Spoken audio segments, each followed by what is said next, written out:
Little star play house અને સંકલ્પ શૈક્ષણિક સંકુલ દ્વારા સંચાલિત હોમ લર્નિંગ વિડીયોમાં આપ સર્વેનું હાર્દિક સ્વાગત છે। તો વિદ્યાર્થી મિત્રો, આજનો આપણો વિષય છે ગણિત।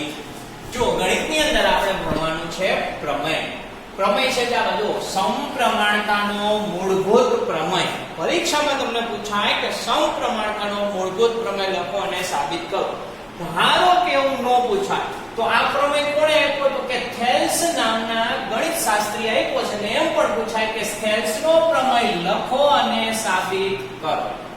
ધારો કે એમ પણ ન પૂછાય તો સૂચના આ રીતે હોય, જો ત્રિકોણની કોઈ એક બાજુને સમાંતર હોય અને બાકીની બે બાજુઓને ભિન્ન બિંદુમાં છેદતી હોય તો બે બાજુ પર કપાતા રેખાખંડો તે બાજુઓને સમપ્રમાણમાં વિભાજન કરે છે।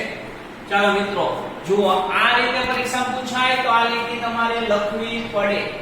આ રીતે પરીક્ષા પૂછાય તો આ લીટી લખવી પડે, પણ ધારો કે આ લીટી છે, આ પ્રતીકના સૂચના છે, એ સૂચના જ સીધી આપી દીધી હોય તો આકૃતિથી પ્રમેય છે સીધો ચાલુ કરી દેવાનો। જો શું કે છે, જો કોઈ ત્રિકોણ એટલે એક ત્રિકોણ, આપણે કયો ત્રિકોણ લીધો તો કે ABC ત્રિકોણ લીધો, એક બાજુને સમાંતર BC ને સમાંતર હોય એવી રેખા L દોરી અને બાકીની બે બાજુને ભિન્ન બિંદુમાં છે, અહીંયા D બિંદુ છે, અહીંયા E બિંદુમાં છે, તો બાજુ પર કપાતા રેખાખંડોને તે બાજુઓને સમપ્રમાણમાં વિભાજિત કરે છે।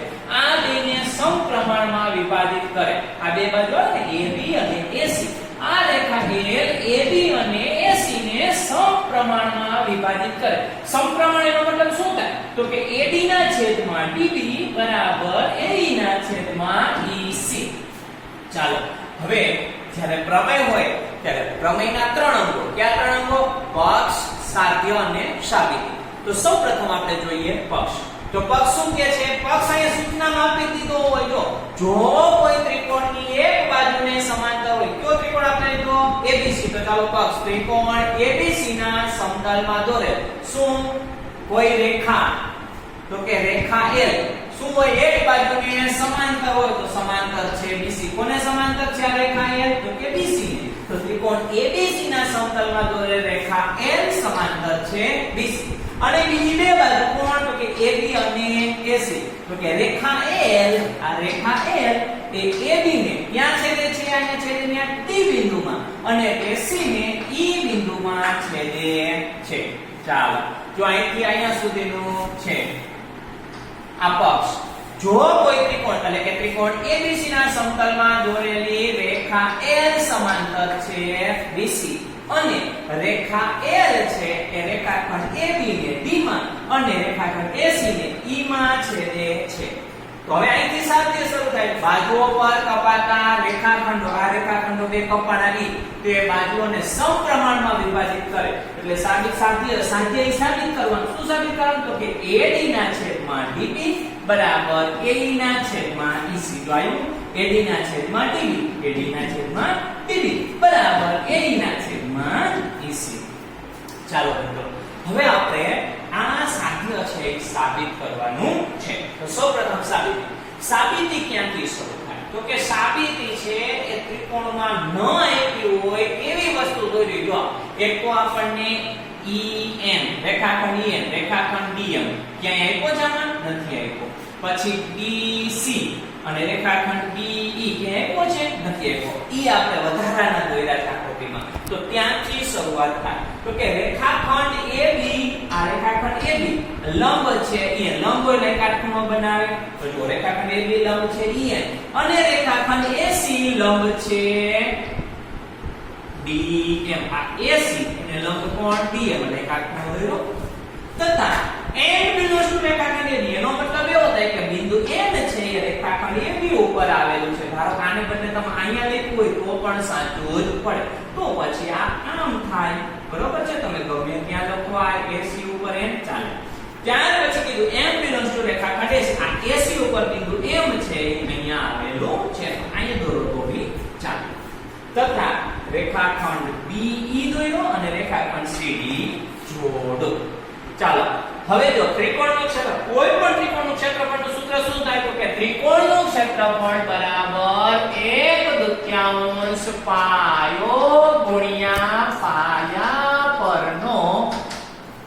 પરનો વેધ. ત્રિકોણનું ક્ષેત્રફળ એટલે શું થાય?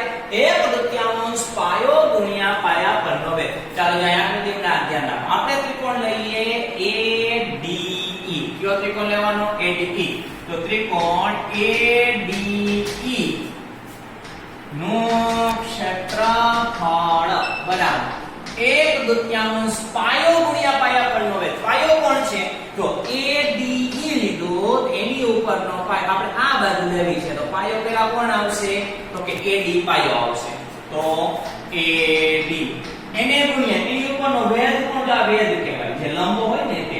કોણ વેધ છે? તો કે EN. ચાલો આ પહેલો ત્રિકોણ લીધો, હવે આપણે બીજો ત્રિકોણ લઈએ. ધારો કે તમે ત્રિકોણ લ્યો DBE. કયો ત્રિકોણ લેવાનો? ત્રિકોણ DBE. ત્રિકોણ DBE નું ક્ષેત્રફળ સૂત્ર શું આવે? તો કે 1/2 પાયો. પાયો કોણ આવશે? BD. પાયો કોણ આવે? BD. એને ગુણ્યા એના પરનો વેધ. જો મેં તમને કીધું તો n બિંદુ અહીંયા લીધું હોય તો પણ ચાલે. તો વેધ કોણ થાય? EN થાય ને યાર. ચાલો તો EN. હવે શું કરવાનું? તો કે આના છેદમાં મૂકી દેવાનું. તો કે ત્રિકોણ ADE નું ક્ષેત્રફળ એના છેદમાં ત્રિકોણ DBE નું ક્ષેત્રફળ બરાબર આના છેદમાં આ. તો આ પેલા છે, આ ADE પેલા તેના લઈ લો. ચાલો 1/2 ગુણ્યા AD ગુણ્યા EN. એના છેદમાં શું આવશે? 1/2 ગુણ્યા BD ગુણ્યા EN બરાબર. ચાલો જો ઉપર નીચે દુત્યાંશ ઉડી જાય, ઉપર નીચે હરખા EN ઉડી જાય, તો વધશે શું? AD ના છેદમાં BD. આ પરિણામ નંબર 1. ચાલો જુઓ, સાચે કરવાનું તો AD ના છેદમાં DB. ચાલો થઈ ગયું. જો BD કયો કે DB કયો એમાં કઈ ફરક પડે નહીં. ચાલો હવે પાછું બીજો ત્રિકોણ લે. હવે આ બાજુ મે પાયો લીધો તો હવે આ બાજુ પાયો લેતો. ત્રિકોણ કયો આવે? ADE. ત્રિકોણ ADE નું ક્ષેત્રફળ બરાબર સૂત્ર શું આવે? 1/2 પાયો. પાયો AD ની જગ્યાએ કયો લેવાનો? AE. તો પાયો કોણ? AE. એના પરનો વેધ કોણ થાય? તો કે DM. ચાલો જો અહીંયા ધ્યાન રાખો આકૃતિમાં AE ત્રિકોણ ADE માં આ AE છે એ પાયો છે, તો એના પરનો વેધ કોણ થાય? DM. બરોબર. હાલો હવે જો બીજો ત્રિકોણ લઈ લો તમે. હવે આ ત્રિકોણ લીધો, હવે આ DCE લઈ લો. ત્રિકોણ DCE. તો કે ત્રિકોણ DCE નું ક્ષેત્રફળ એનું સૂત્ર શું થાય? તો કે 1/2 પાયો. ચાલો ભાઈ DCE નો તો પાયો કોણ આવે? EC. એને ગુણ્યા એના પરનો વેધ. મેં તો તમને કીધું હતું કે ભાઈ આ m બિંદુ ને બદલે અહીં લ્યો તો ચાલે. તો અહીંથી આમ થાય વેધ, તો કયો થાય? DM. વેધ કોણ થાય? DM. ચાલો હવે શું કરવાનું? કે આના છેદમાં ત્રિકોણ ADE નું ક્ષેત્રફળ છેદમાં ત્રિકોણ DCE નું ક્ષેત્રફળ બરાબર. ચાલો આ 1/2 ગુણ્યા AE ગુણ્યા DM છેદમાં 1/2 ગુણ્યા EC ગુણ્યા DM. જુઓ આ દુત્યાંશ ઉડી જાય, આ DM ઉડી જાય, તો વધશે શું? AE ના છેદમાં EC. પરિણામ નંબર 2. જો આપણે અહીંયા બે ત્રિકોણ લીધા હતા. એક ત્રિકોણ લીધો તો DBE અને બીજો અહીં લીધો તો DCE.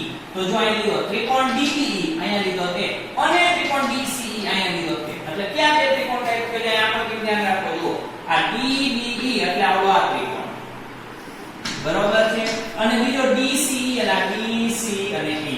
જો આ DBE દોનો તો એમાં આ DE આવે ને, પછી DCE દોનો તો એમાં DE આવે. એટલે જો બે એક જ રેખાખંડ ઉપર બે ત્રિકોણ આવ્યા, એટલે એનો પાયો કેવો થાય સમાન તો ત્રિકોણ DBE અને ત્રિકોણ BC એક જ પાયા ઉપર આવેલા અને સમાંતર રેખા તો એક રેખા હોય આ રેખાકોણ DE અને એને સમાંતર કઈ રેખા છે તો કે આ BC તો રેખા DE અને રેખા BC આ બે સમાંતર રેખાની વચ્ચે આવેલા છે એક જ પાયો હોય અને બે સમાંતર રેખાની વચ્ચે આવેલા હોય તો નિયમ એવો છે કે બે ત્રિકોણના ક્ષેત્રફળ સરખા હોય શું હોય બે ત્રિકોણના ક્ષેત્રફળ સરખા ક્યાં બે ત્રિકોણ તો કે ત્રિકોણ DBE નું ક્ષેત્રફળ બરાબર ત્રિકોણ DCE નું ક્ષેત્રફળ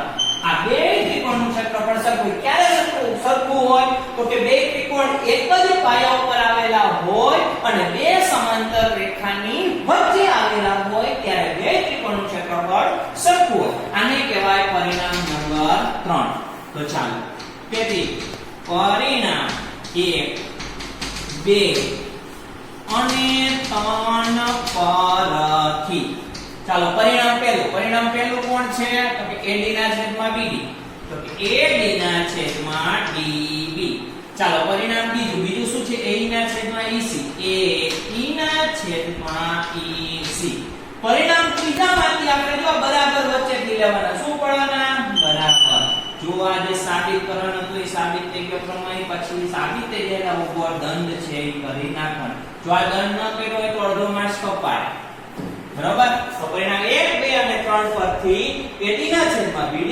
બરાબર AE ના છેદમાં EC જો અહીંયા સાથેમાં આપણે સાબિત કરવાનું હતું AD ના છેદમાં DB બરાબર AE ના છેદમાં EC થઈ ગયું જો ફરીથી મિત્રો થોડું અહીંયા નાખવા હાઉ સિમ્પલ છે સૌપ્રથમ તમારે આ ત્રિકોણનું ક્ષેત્રફળ લેવાનું પછી આ ત્રિકોણનું ક્ષેત્રફળ ઈ બેને એકબીજાના છેદમાં મૂકી દો એટલે છેદ ઉડાડના ફળ પરિણામ 1 મળી જાય પછી વળી આ બાજુ પાયો લઈને આ ત્રિકોણનું ક્ષેત્રફળને DCE નું ક્ષેત્રફળ લેવાનું પછી ઈ બેના ક્ષેત્રફળને એકબીજાના છેદમાં મૂકી દો એટલે છેદ ઉડાડ નાખો એટલે પરિણામ 2 મળી જાય પછી શું કરવાનું તો કે આ બે ત્રિકોણ છે DBE અને DCE સમાન પાયો અને બે સમાંતર રેખાની વચ્ચે આવેલા ત્રિકોણો છે જો પાયો સમાન હોય અને બે સમાંતર રેખાની વચ્ચે આવેલા ત્રિકોણો હોય તો શું થાય તો કે એનું ક્ષેત્રફળ કેવું હોય સરખું હોય તો ત્રિકોણ આ બે ત્રિકોણનું ક્ષેત્રફળ સરખું એટલે બરાબર પરિણામ 1 2 અને 3 પરથી એક ઉપરથી શું લીધું તો કે AD ના છેદમાં BD